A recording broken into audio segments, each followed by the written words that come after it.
오늘 하나님께서 우리에게 주신 말씀은 신약성경 누가복음 24장 36절에서 49절 말씀입니다. 신약성경 누가복음 24장 36절에서 49절 말씀 봉독하겠습니다. 이 말을 할 때에 예수께서 친히 그들 가운데 서서 이르시되 너희에게 평강이 있을지어다 하시니 그들이 놀라고 무서워하여 그 보는 것을 영으로 생각하는지라. 예수께서 이르시되 어찌하여 두려워하며 어찌하여 마음에 의심이 일어나느냐. 내 손과 발을 보고 나인 줄 알라. 또 나를 만져보라. 영은 살과 뼈가 없으되 너희 보는 바와 같이 나는 있느니라. 이 말씀을 하시고 손과 발을 보이시나 그들이 너무 기쁨으로 아직도 믿지 못하고 놀랍게 여길 때에 이르시되 여기 무슨 먹을 것이 있느냐 하시니 이에 구운 생선 한 토막을 드리니 받으사 그 앞에서 잡수시더라. 또 이르시되 내가 너희와 함께 있을 때에 너희에게 말한 바 곧 모세의 율법과 선지자의 글과 시편에 나를 가리켜 기록된 모든 것이 이루어져야 하리라 한 말이 이것이라 하시고 이에 그들의 마음을 열어 성경을 깨닫게 하시고 또 이르시되 이같이 그리스도가 고난을 받고 제3일에 죽은 자 가운데서 살아날 것과 또 그의 이름으로 죄사함을 받게 하는 회개가 예루살렘에서 시작하여 모든 족속에게 전파될 것이 기록되었으니 너희는 이 모든 일의 증인이라. 볼지어다 내가 내 아버지께서 약속하신 것을 너희에게 보내리니 너희는 위로부터 능력으로 입혀질 때까지 이 성에 머물라 하시니라. 아멘. 예수님의 부활을 우리가 너무 조금 얘기하면서 사는 것은 아닐까 하는 생각으로 부활절이 한 주 지났습니다만 고난은 많이 얘기하고 사순절 내내 얘기하고 부활은 부활주일날 한 번만 얘기하기에는 부활주일이 우리에게 너무 벅차고 감격스럽다 하는 생각 속에서 부활에 관한 말씀을 한 주도 묵상하고자 합니다. 예수님의 부활의 증인들이 많이 있었습니다. 가장 먼저 목격한 사람들은 여인들입니다.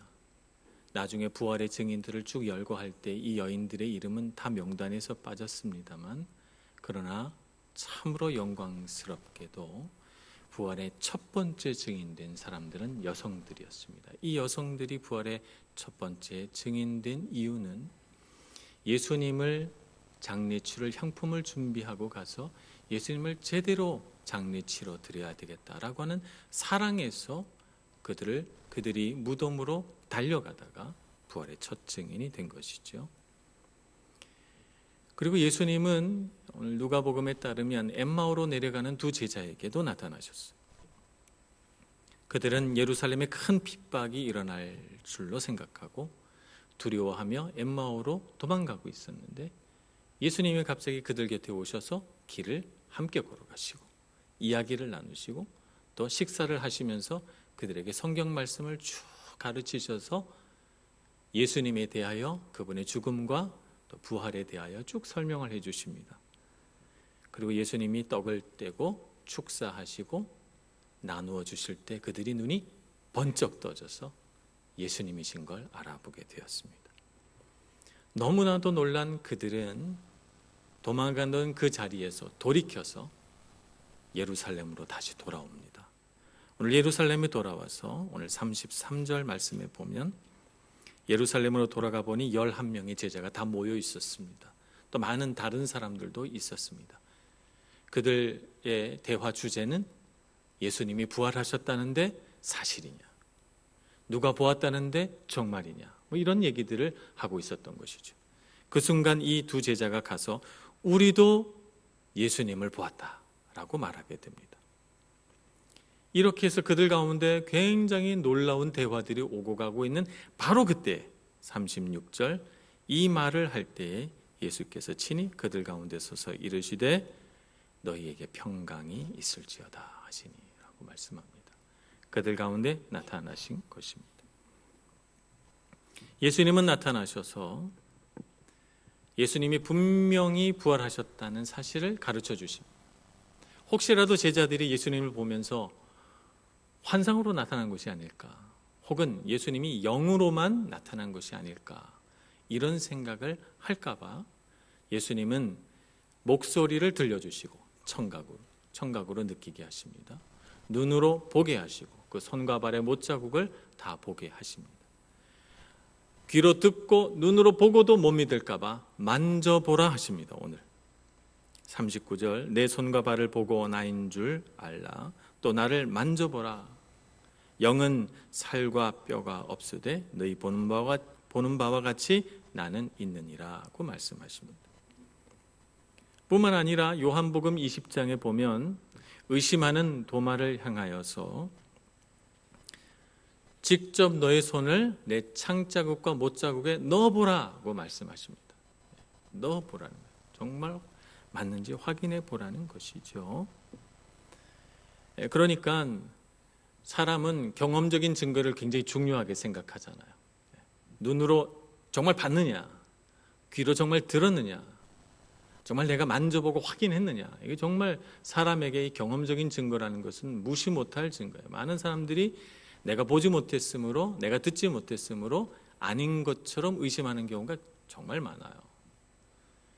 예전에 지구가 둥글다고 생각하지 못했을 때에는 많은 사람들이 보지 못했고 듣지 못했기 때문에 이 세상은 배를 타고 멀리 가게 되면 땅끝에서 떨어져 죽는다고 생각했어요.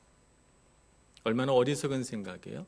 사람은 그래서 눈으로 봐야 되고 확인해야 됩니다. 그래서 예수님은 제자들이 눈으로 직접 보고 귀로 듣고 손으로 만져보고 예수님이 부활하신 것을 확실하게 믿을 수 있도록 해주셨습니다.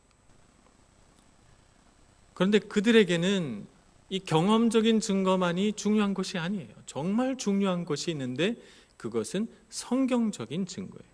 그래서 오늘 예수님께서는 44절 이하에서 이렇게 말씀하십니다. 또 이르시되 내가 너희와 함께 있을 때에 너희에게 말한 바 곧 모세의 율법과 선지자의 글과 시편에 나를 가리켜 기록된 모든 것이 이루어져야 하리라 한 말이 이것이라, 이렇게 가르치십니다.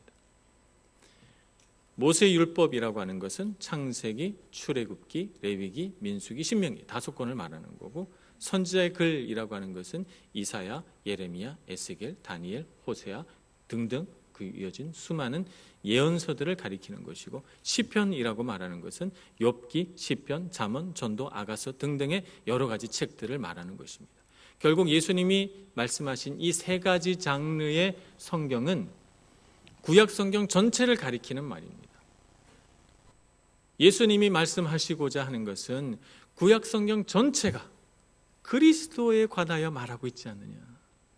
그 그리스도에 관한 모든 증거가 나의 삶 가운데 이루어졌고 성경이 가리켜 말한 것처럼 내가 죽고 다시 부활하였다라는 것입니다. 그래서 구약에 하나님께서 계획하시고 계시해 놓으신 모든 말씀을 이룬 분이 주님이시라는 사실을 우리에게 가르쳐 줌으로써 이것이 어느 날 갑작스럽게 우연히 일어난 사건이 아니라 오래전부터 하나님의 섭리 가운데 계획되고 또 실현된 하나님의 놀라운 사랑이라는 사실을 주님께서 우리에게 가르쳐 주십니다. 경험적 증거보다 성경적 증거가 훨씬 위대합니다. 우리가 눈으로 보고 귀로 들을 때 부활하셨구나 라고 하는 것은 그런 일이 일어날 수도 있구나 라고 하는 정도였다면, 이 성경적 증거는 주님은 그리스도시고 하나님의 아들이시구나 하는 사실을 우리 마음에 믿게 해줍니다. 그리고 나서 주님께서는 한 가지 증거를 더 말씀하십니다. 49절, 볼지어다 내가 내 아버지께서 약속하신 것을 너희에게 보내리니 너희는 위로부터 능력으로 입혀질 때까지 이 성에 머물라 하시니라고 말씀하십니다. 아버지께서 약속하신 것, 위로부터 능력으로 입혀지는 사건, 성령 강림 사건입니다. 우리가 경험적으로도 알고 성경적으로도 그렇구나 깨달아져도 성령께서 주시는 확신에 비견할 수 있겠습니까? 성령께서 우리 마음에 들어오셔서 주시는 확신과 믿음은 내가 보지 않아도 믿게 되고 내가 만지지 않아도 믿게 되고 성경에 있는 모든 말씀들이 다 은혜가 돼서 성경의 말씀들이 그대로 다 믿어지는 놀라운 역사가 일어납니다. 그렇기 때문에 예수님 부활의 가장 최종적인 증거는 영적인 증거, 곧 성령의 증거라고 말할 수가 있겠습니다. 예수님께서는 이렇게 삼중 증거로 예수님의 부활에 대한 확실한 증거를 삼으시고 우리로 하여금 예수님의 부활을 믿게 하십니다. 도마가 예수님의 몸을 만져보고 예수님의 못자국 그리고 창자국을 다 만져보는 그때에 예수님께서는 도마에게 이렇게 말씀합니다. 믿음 없는 자가 되지 말고 믿는 자가 되라. 이렇게 도마에게 말씀하십니다. 그래서 도마가 예수님을 만져봅니다. 그리고 그 앞에 꿇어 엎드려서 요한복음 20장 28절에 이렇게 고백합니다. 도마가 대답하여 이르되 나의 주님이시요 나의 하나님이시니이다. 이전까지 도마는 예수님을 뭐라고 불렀습니까? 랍비 혹은 선생님이라고 불렀습니다. 그에게 있어서는 예수님은 그 이상도 그 이하도 아니었을 것입니다. 그러나 예수님의 부활하신 몸을 만져보면서 예수님께서 가르쳐 주신 그 모든 성경 말씀이 그의 마음속에서 생각나면서 그가 분명하게 깨닫게 된 것은 이분은 하나님이시구나 라고 하는 사실입니다. 그래서 그분 앞에 꿇어 엎드리는 것입니다. 예수님의 대답은 이렇습니다. 요한복음 20장 29절 너는 나를 본 거로 믿느냐?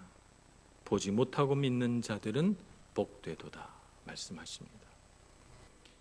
우리 모두가 그런 복된 자인 줄로 믿습니다. 도마는 보고 듣고 만져보고 알았으나 우리는 예수님을 보지 못했고 만져보지도 못했지만 성경의 말씀을 알며 성령께서 주시는 확신과 믿음으로 예수님의 부활을 분명히 믿습니다. 믿음 있는 자가 되시기를 간절히 축원합니다.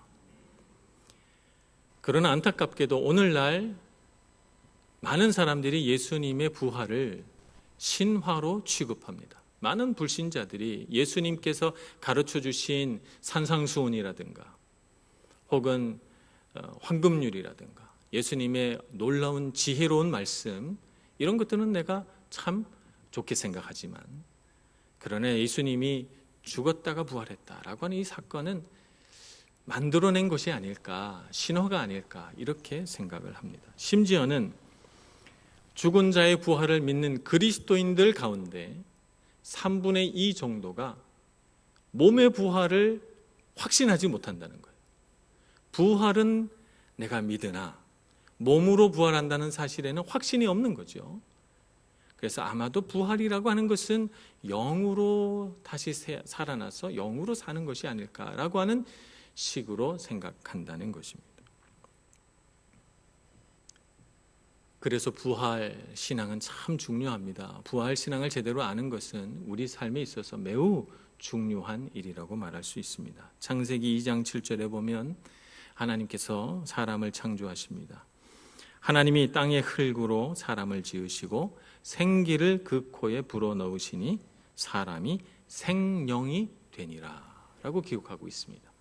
여기서 말씀하시는 생기라고 하는 것은 하나님께서 숨쉬는 그 숨을 말하는 것인데 그것은 루아흐로 표현됩니다. 루아흐라고 하는 이 히브리 단어는 나중에 성령 혹은 하나님의 영이라고 하는 말을 사용할 때 쓰는 동일한 단어입니다. 그러니까 하나님께서 흙으로 만든 사람에게 그 코에다가 루아흐 곧 영을 후 불어 넣으니까 사람이 뭐가 됐냐면 생령이 됐어요. 생령이라고 하는 이 말의 히브리 단어는 네페쉬예요. 네페쉬가 됐다는 거예요. 그러니까 이 네페쉬라고 하는 존재는 50%는 물질이에요. 그 흙으로 만든 어떤 물질적인 요소가 있어요. 그러나 그 물질적인 요소로는 살아있지 못한 거예요. 하나님이 코에 루아흐, 생기를 집어넣으니까 생명이 되었으니까 50%는 물질, 50%는 영적인 요소 이렇게 되어 있는 것이죠. 물질적인 요소와 영적인 요소가 결합해서 완벽한 하나의 창조물이 된 것입니다. 이것을 네페시 혹은 생령이라고 하는 것이죠. 이렇게 하나님께서 창조하셨을 때는 하나님이 인간의 수명에 제한을 두지 않으셨어요. 영원히 살게 해주셨죠. 에덴 동산에서 하나님과 동행하며 하나님을 기뻐하며 하나님의 임재 가운데 영원히 사는 존재였습니다. 사람이 자기 생명에 제한을 받게 된 것은 언제부터입니까? 사람이 죄를 지으면서부터. 죄를 지어서 우리 육신은 죽어 부패하게 돼 있습니다. 영은 하나님 앞에 나아가서 심판을 받아야 합니다. 그 살아온 인생을 놓고 말이죠. 죽음이라고 하는 것은 하나님께서 창조하시고 하나 되게 하신 이 물질적인 요소와 영적인 요소가 분리돼서 물질적인 요소는 썩어버리고 영적인 요소는 하나님 앞에 심판을 기다려야 하는 매우 비정상적이고 불안정한 상태에 있게 되는 것이 죽음입니다. 하나님께서는 우리가 이런 불안정하고 비정상적인 상태 속에 있는 것을 원치 않으십니다. 말씀드린 것처럼 하나님께서는 우리의 몸이 하나님과 같이 영원하도록 계획하셨고 그렇게 창조하셨기 때문에 그렇습니다. 그래서 하나님께서 이러한 우리 인간의 고통과 괴로움, 제한된 삶을 아시고 예수 그리스도를 이 땅에 보내셔서 죄와 함께 죽을 수밖에 없는 우리의 몸, 죄와 함께 하나님 앞에 심판받을 수밖에 없는 우리의 영을 예수 그리스도와 함께 죽고 그분과 함께 다시 살아나게 하시는 것이죠. 그래서 예수님과 함께 우리는 영도 죽고 몸도 죽는 것입니다. 그리고 우리가 부활할 때는 그분과 함께 영도 부활하고 몸도 부활하는 것입니다. 그래서 우리는 예수님이 부활하신 것처럼 물질적인 요소와 영적인 요소가 완벽하게 결합된 하나님이 창조해 놓으신 그 본래의 모습대로 부활할 줄로 믿습니다. 이것을 우리가 어떻게 알 수 있는가? 전도서 3장 11절에 보면 이런 말씀이 기록되어 있습니다. 하나님이 모든 것을 지으시되 때를 따라 아름답게 하셨고 또 사람들에게 영원을 사모하는 마음을 주셨느니라. 사람 안에 영원을 사모하는 마음을 주셨어요. 이것이 창조의 흔적입니다.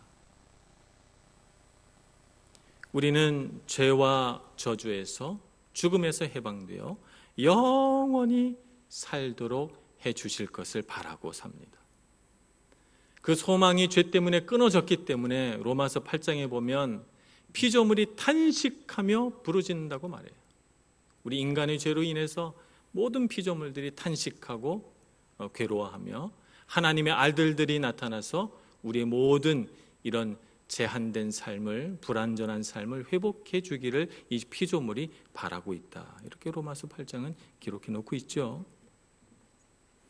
그래서 우리는 주님의 죽으심과 함께 죽고 주님의 부활하심과 함께 다시 삽니다. 고린도후서 5장 17절은 이렇게 기록합니다. 그런즉 누구든지 그리스도 안에 있으면 새로운 피조물이라. 이전 것은 지나갔으니 보라 새 것이 되었도다. 주님의 부활을 우리 마음과 생각에 받아들이고 그것을 확실하게 믿음으로 우리가 새 것이 되었는 줄로 믿습니다. 우리는 이 세상에 제한된 삶을 살아가다가 언젠가는 죽게 되겠지만 그러나 죽음의 권세가 우리를 이기지 못할 줄로 믿습니다. 우리는 주님께서 부활하신 것처럼 다시 살아나서 주님과 함께 영원한 삶을 살 것입니다. 영으로만 사는 것이 아니고 우리 몸과 같이 살 것을 믿습니다. 그래서 요한 1서에서는 요한 사도는 그러한 소망을 이렇게 기록하고 있습니다. 요한 1서 3장 2절 3절 말씀입니다. 사랑하는 자들아 우리가 지금은 하나님의 자녀라. 장래에 어떻게 될지는 아직 나타나지 아니하였으나 그가 나타나시면 우리가 그와 같을 줄을 아는 것은 그의 참모습 그대로 볼 것이기 때문이니 주를 향하여 이 소망을 가진 자마다 그의 깨끗하심과 같이 자기를 깨끗하게 하느니라. 아멘. 주님께서 오시는 그날 우리도 주님과 같이 부활하여 살 소망을 가지고 이 세상을 부활신앙으로, 부활소망으로 살아가기를 소원합니다. 그러므로 이 세상에 썩어질 것들을 위하여 많은 사람들이 욕심을 부리고 죄를 짓고 부패하고 싸우고 경쟁하는 것에 우리는 조금 떨어져야 되겠습니다. 한 발 물러서서 정말 소중한 것이 무엇이냐, 정말 가치로운 것이 무엇이냐 하는 것을 알고 우리 삶에 그로 인해서 고통이 찾아오고 시험들 만한 일이 생기고 때로는 우리의 마음을 무너지게 하는 일들이 있더라도 부활 소망으로 이겨내시는 여러분 되시기를 축복합니다. 그래서 주님께서 오늘 말씀 가운데 나타나셔서 제일 먼저 하신 말씀이 이 말씀입니다. 36절 말씀, 너희에게 평강이 있을지어다, 이렇게 말씀하십니다. 제자들은 평강하지 않아요. 지금 제자들은 매우 두렵습니다. 어떤 핍박이 가해질지 몰라요. 두려워요. 그들은 목자를 잃은 양과 같습니다. 두렵고 떨립니다. 이제 어디로 가야 하지? 이제 무엇을 해야 할까? 그들은 당황하고 있습니다. 그들의 마음에 평안을 잃어버린 줄 아시고 부활하신 주님께서 나타나셔서 가장 먼저 하신 말씀은 너희에게 평강이 있을지어다. 조나단 에드워즈는 이렇게 말씀합니다. 성경이 말하는 평안은 행복을 뜻하며 모든 위로와 기쁨과 쾌락을 포괄한다. 어떤 그리스도인들은 그리스도인이 기뻐하는 것은 거룩해 보이지 않는다라고 생각하는 분들이 있습니다. 그리스도인들은 절제해야 하고 금식해야 하고 진지해야 하고 기쁨을 표현해서는 안 된다라고 하는 그런 생각을 합니다만, 그러나 부활신앙으로 사는 사람은 그럴 수 없습니다. 예수님께서 너희에게 평강이 있을지어다 말씀하신 것처럼 우리는 주님이 주신 평강으로 기뻐하고 즐거워하고 누리고 싸우고 승리하는 사람이 되어야 하는 것입니다.